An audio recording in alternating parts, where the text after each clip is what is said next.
Well, it is no secret that a lot of Charlotte's physical history has been lost to development.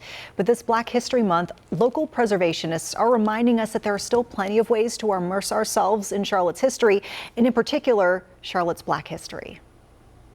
There's no doubt Charlotte's skyline is changing as we speak, and change itself is nothing new for the Queen City. We have unfortunately lost a good number of our historic structures for new shiny buildings. For example, Good Samaritan Hospital, the Tar Heel State's first private hospital exclusively for Black patients, was built in 1891. Today, the Panthers play atop the site where it once stood. And Brooklyn, Charlotte's historic African-American neighborhood, was hundreds of buildings large at the turn of the 20th century. Now only a handful of the original structures are left in Uptown. Good news is that we now recognize, wait a minute, we shouldn't have torn all this stuff down. Charlotte Museum of History CEO Terry White says that's why her organization has taken such an interest in preserving tangible evidence of the past, like the Siloam School, built in the 1920s. It's one of Mecklenburg County's oldest Black schoolhouses and was designed to give Black students a quality education in the midst of segregation. We don't want the past to just be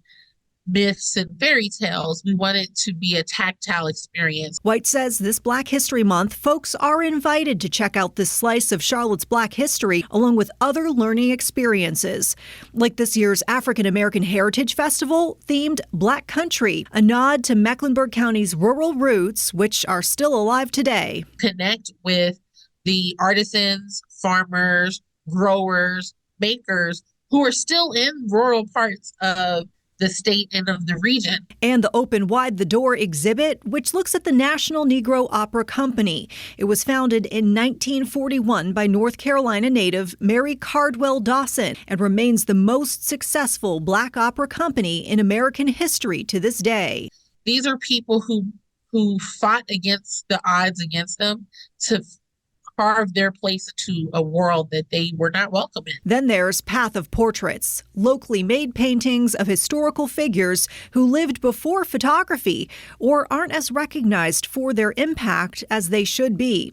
White says taking the time to learn this history can enrich our present lives in many ways. Finding ways to connect even obscure topics to our day-to-day lives enriches our day-to-day experiences, but also humanizes those who came before us so that we can make better decisions for the future.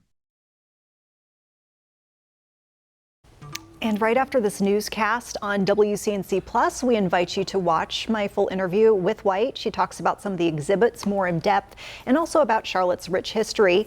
We invite you, of course, to download, if you haven't already done so, that free streaming app and watch at 6:30.